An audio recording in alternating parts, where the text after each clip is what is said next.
तो बच्चे कर्व जो हमने अब लॉ वेरिएबल प्रोपोर्शन की बनानी है उससे पहले मैं आपको दो बेसिक कर्व्स बताऊंगी कि जैसे हमने कहा कि टीपी इंक्रीज़ हो रही है इंक्रीजिंग रेट पे, ठीक है, फिर टीपी इंक्रीज़ हो रही है डिमिनिशिंग रेट पे। तो बच्चे इस जो टीपी कर्व है ना आपकी, इस टीपी कर्व्स में आपकी एक ही कर्व में दो कर्व्स बननी है।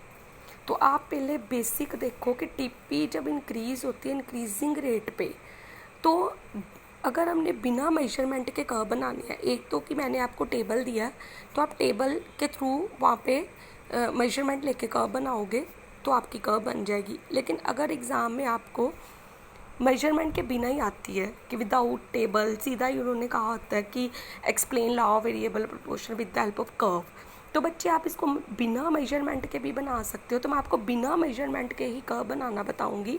तो बेसिक जो पहला आपको मैं यहाँ पे बता रही हूँ कि टीपी इंक्रीज़ होगी इंक्रीजिंग रेट पे, तो कर्व की शेप जो है बच्चे वो इस तरह से जाएगी, इंक्रीज़ हो रही है लेकिन रेट भी इंक्रीजिंग है। तो कर्व आपकी लाइक दिस मीन्स स्टीपनेस जो कर्व की है वो बढ़ती जाएगी यहाँ पे। तो ये जो शेप है दिस वन, ये इंक्रीज़ हो रही है और रेट इंक्रीजिंग है। TP increases at increasing rate, the curve is like this, curve ऊपर को जा रही है और इसकी जो you can say that steepness है वो बढ़ती जा रही है।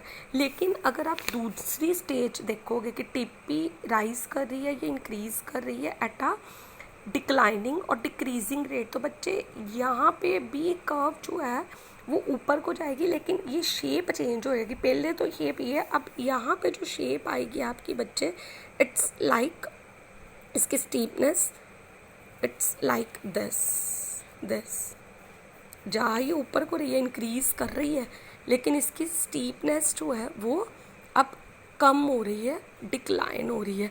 अब ये दो कर्व्स बच्चे ये आप ध्यान से देखो, ये आपका बेसिक है लॉ वेरिएबल प्रोपोर्शन का। फर्स्ट कि टीपी इंक्रीज़ करिए इंक्रीजिंग रेट पे, तो ये कर्व आपकी लाइक दिस, इसकी स्टीपनेस जो है वो बढ़ रही है।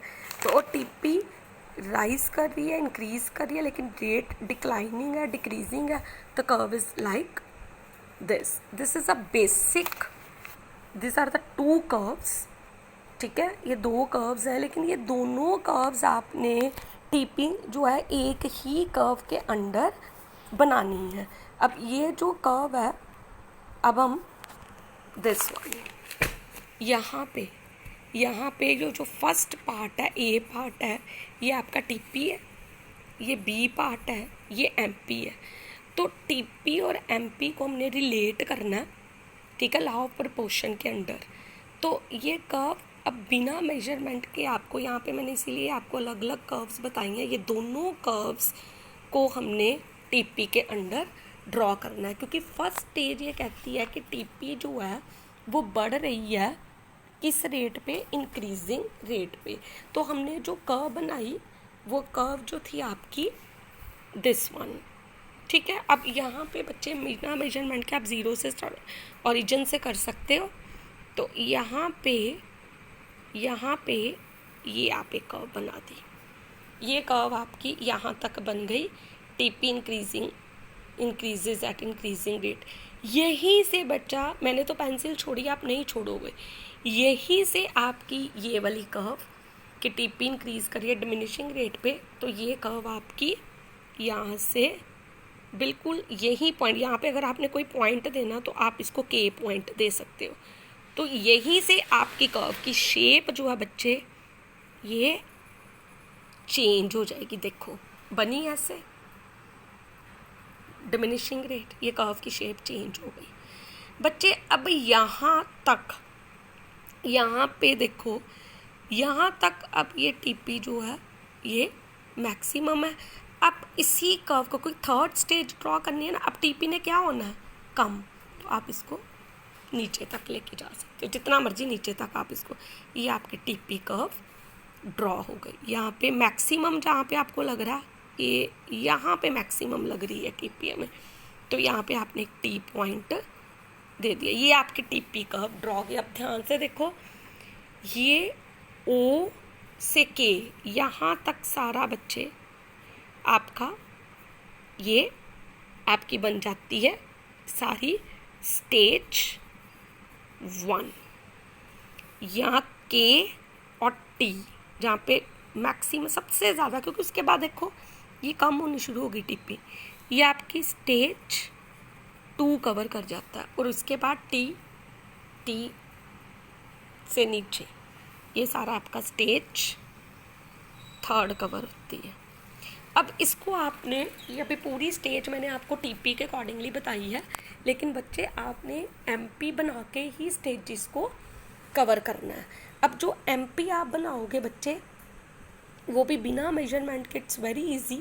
अब हम इसको मैं रिलेट कर रही हूँ। स्टेज 1 तो मैंने बता दिया टीपी के थ्रू, टीपी कर्व के थ्रू आपको स्टेजेस मैंने तीनों ही बता दी है। अब आप एमपी जो है, एमपी का देखो, एमपी का क्या है कि फर्स्ट स्टेज में अगर आप ध्यान से देखो, फर्स्ट स्टेज आपके पास टेबल भी है।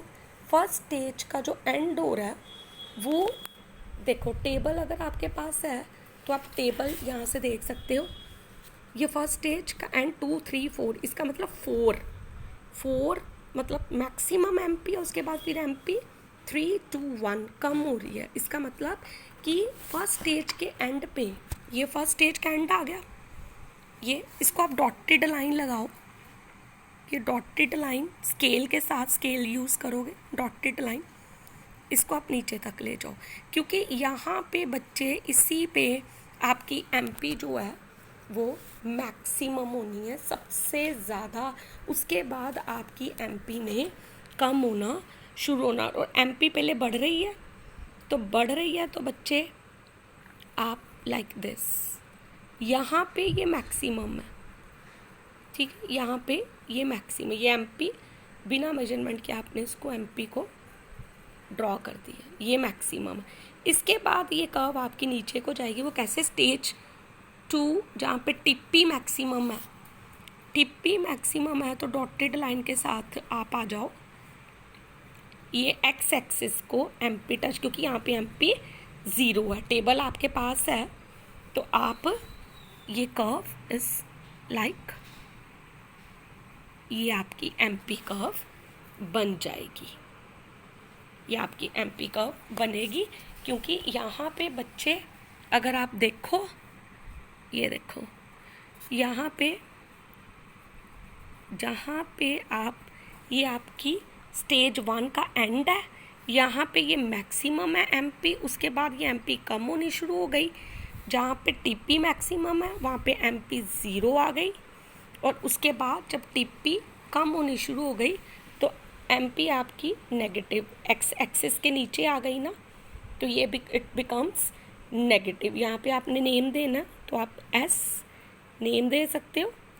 यहाँ पे ई मैक्सिमम है इस पॉइंट पे, तो यहाँ पे इसका मतलब ये वाली स्टेज आपकी स्टेज 1, ई और एस के बीच वाली ये सारी स्टेज आपकी यहाँ तक, ये स्टेज 2, और ये आपकी स्टेज 3। रिलेट हो गया? आप देखो ध्यान से, रिलेट हुआ। ये बिना मेजरमेंट के आपकी लॉ वेरिएबल प्रोपोर्शन की टीपी और एमपी, यहाँ पे हम नेम दे देते हैं MP, this is MP, MP curve. तो ये आपकी एमपी, ये कर्व टीपी और एमपी दोनों बन गई है।